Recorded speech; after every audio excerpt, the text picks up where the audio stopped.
Hi friends, நான் தான் உங்கள் நந்தினி அஃபீஷியல்.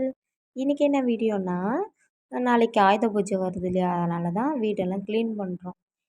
எப்படி என்னென்ன பண்ணுறோன்னு வாங்க வீடியோக்குள்ளே போகலாம். காலையில் எந்திரிச்சோடனே ஃபஸ்ட்டு டிஃபனெல்லாம் செஞ்சுட்டு அதுக்கப்புறம் வீடு க்ளீன் பண்ணுறதுக்கு நாங்கள் ஆரம்பிச்சிட்டோம். அடுப்பெல்லாம் க்ளீன் பண்ணிட்டோம். இதுக்கு முன்னாடியே நாங்கள் க்ளீன் பண்ணி வச்சிட்டோம். அடுப்பு எல்லாமே கிச்சன் எல்லாம் க்ளீன் பண்ணியாச்சு. கடுகு டப்பா அரிசி வைக்கிற இடமும் க்ளீன் பண்ணியாச்சு. அதுக்கப்புறம் எல்லா இடமும் சுத்தம் பண்ணியாச்சு. இன்னும் சாமி ஃபோட்டோ மட்டும்தான் துடைக்கல. அது நாளைக்கு தான் துடைக்கணும். அப்புறம் வீட்டை பெருக்கணும். வாங்க வீட்டை பெருக்கலாம். எல்லாம் குப்பையாக நிறைய குப்பை கிடக்குது. போய் பெருக்கணும். வாங்க வாங்க போய் பெருக்கலாம். பாருங்க, அப்போல்லாம் இருக்கிற குப்பை பத்தலைன்னு அப்பு வேற அங்கிட்டும் அங்கேயும் இங்கேயும் ஒவ்வொரு இப்போ லாரி வண்டி ஏதோ ஒரு சாமானை வச்சுக்கிட்டே தான் இருக்கிறாரு.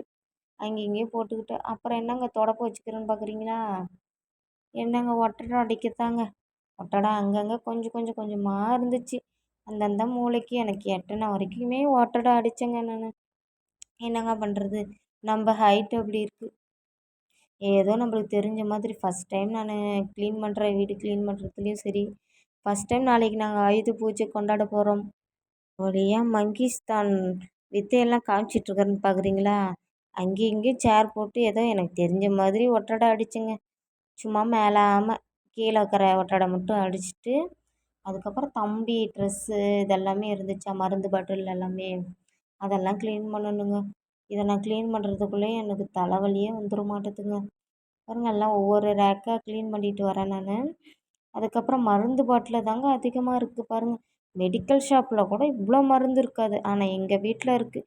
ஏன்னா தம்பிக்கு அப்பப்போ உடம்பு சரியாமல் போகுதா, அதனால் போயிட்டு ஹாஸ்பிட்டலில் பார்த்து இவ்வளோ மருந்து சேர்த்து வச்சுருக்கோம். அப்புறம் என்னங்க, மருந்து டப்பா எடுத்து எல்லாமே அடுக்கி வைக்கணும். அப்புறம் அப்பு அப்பு ட்ரெஸ்ஸு எல்லாம் ஒன்று ஒன்றா மடித்து வச்சிட்ருக்கேங்க. மடித்து ஒவ்வொரு ரேக்லேயும் ஒவ்வொரு இது மெடிசின்ஸ் எல்லாம் மேலேயும், தம்பி ட்ரெஸ் எல்லாம் கீழேயும் எல்லாம் வச்சிட்ருந்தேன். தம்பி ஒவ்வொரு மெடிசனாக எடுத்து கொடுக்க சொன்னேன். தம்பி ஒன்று ஒன்றா எடுத்து கொடுப்பா, அம்மா வைக்கிறேன் அப்படின்னு. அப்போவும் ஒன்று ஒன்றா எனக்கு எடுத்து கொடுத்துட்டு இருந்தார். நானும் அதை வாங்கி வாங்கி ஒன்று ஒன்றா அடுக்கிட்டு இருந்தேன். அதுக்கப்புறங்க நிறைய குப்பை சேர்ந்துருச்சு. எல்லாம் அடுக்கி முடிச்சதுக்கப்புறம் கீழே ஏதாவது மிச்சம் மீதி ஏதாவது கிடக்குதா நம்மளுக்கு தேவையானது அப்படின்ட்டு கீழே போய் உக்காந்துக்கிட்டேங்க. கீழே நானும் அப்பவும் தடவிட்டு இருந்தோம். ஏதாவது தேவையா இல்லையா அப்படின்னு தடவிட்டு இருந்தோம். ஒரு வழியாக எல்லாம் க்ளீன் பண்ணிட்டு அடுக்கிட்டேன் பாருங்க எப்படி இருக்குன்னு. முன்னே எப்படி இருந்துச்சு, இப்போ எப்படி எல்லாம் பாருங்கள், நல்லா சூப்பராக அடுக்கி வச்சுட்டு நல்லா நீட் பண்ணி வச்சுட்டேங்க. அதுக்கப்புறம் பாருங்கள், அங்கங்கே கொடியில் ஒவ்வொரு ட்ரெஸ் கிடக்குது. என்ன ட்ரெஸ் யார் போட்டாங்கன்னு பார்க்குறீங்களா? நான் தான் போட்டேன். என்னுடைய ட்ரெஸ் தான் எல்லாம் அங்கங்கே எல்லாம் கழட்டி போட்டு வச்சுருப்பேன். அதெல்லாம் நீட் பண்ணணுங்க. சீலை அப்புறம் துண்டு நிறைய ட்ரெஸ் இருக்குது. எல்லாத்தையுமே மடித்து வைக்கணுங்க. அதுக்கப்புறம் ஆவாத துணியெல்லாம் எடுத்து ஒரு மூட்டை கட்டி அப்புறமா கதவு துடைக்கிறதுக்கு ஆரம்பிச்சிட்டேங்க. நல்லா தொடணும். இவ்வளோ அழுக்கு வந்துச்சு கதவு. அதுக்கப்புறம் துடைச்சிட்டு ஜன்னலெல்லாம் துடைச்சிட்டேன். நல்லா க்ளீனாக துடைச்சாச்சுங்க. என்னடா இப்படி பேசுகிறேன்னு பார்க்குறீங்களா? டயர்டில் பேசுகிறேங்க, வேறு ஒன்றும் இல்லை, தப்பாக நினச்சிக்காதீங்க ஃப்ரெண்ட்ஸ். அப்புறம் மாப்பு எடுத்து இந்தாண்ட ஒரு இல் நல்லா துடைச்சி விட்டாச்சுங்க. எவ்வளோ அழுக்கு இந்தாண்ட ரொம்ப நாள் ஆச்சா துடைச்சிட்டு. துடைப்பேன், ஆனால் வெள்ளிக்கிழமைனா செவ்வாய்க்கிழமைனா துடைப்போம். பட் ஆனால் உடம்பு சரியில்லாததுனால ஒரு 10 டேஸும் துடைக்கிறதில்ல. அதனால் இப்போ தாங்க துடைக்கணும். நாளைக்கு சரி ஆயுத பூஜை சாமி கும்பிட்லாம் அப்படின்ட்டு நல்லா க்ளீன் பண்ணேங்க. நான் ஒண்டிந்தாங்க எல்லா வேலையும் செஞ்சேன்.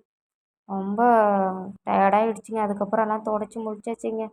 துடைச்சி முடிச்சுட்டு அதுக்கப்புறம் வாங்க போகலாம். வீடு எப்படி இருக்குன்னு பார்க்கலாம் வாங்க. க்ளீன் பண்ணது கதவெல்லாம் பாருங்கள், நல்லா செம்மையாக க்ளீனாக இருக்கா. அங்கங்கே துணியெல்லாம் தொங்கும். படானே இப்போல்லாம் அடுக்கி வச்சுருக்கேன் பாருங்கள். மெடிக்கல் ஷாப்பிங் இருக்குது. ஃபுல்லாகவே மெடிசன்ஸ் தான் இருக்கும் எங்கள் வீட்டில். ஏன்னா நான் நர்ஸ் இல்லையா, அதனால் மெடிசன்ஸ் தான் இருக்கும். அப்புறம் என்னோடய ரீல்ஸ் லைட்டு, அப்புறம் கொஞ்சம் கூட ஒட்டடை இல்லாமல் எல்லாமே க்ளீன் பண்ணியாச்சு பாருங்கள். எல்லாம் ட்ரெஸ் எல்லாம் எப்படி நீட் பண்ணி சூப்பராக இருக்குது. நாளைக்கு தாங்க சாமி ஃபோட்டோலாம் துடைக்கணும். எல்லாமே க்ளீன் பண்ணியாச்சுங்க. ரொம்ப டயர்டாக இருக்குங்க. உங்கள் வீட்லேயும் நீங்களும் இந்த மாதிரி ஆயுத பூஜை க்ளீன் பண்ணியிருக்கீங்களா என்னென்னு கமெண்ட்டில் சொல்லுங்கள். ஓகே. ஓகே ஃப்ரெண்ட்ஸ், எல்லா வேலையும் முடிஞ்சிச்சு. டயர்டாக இருக்குது. ஓகே ஃப்ரெண்ட்ஸ், இந்த வீடியோ உங்களுக்கு பிடிச்சிருந்தா ஒரே ஒரு லைக் பண்ணுங்கள். Okay bye.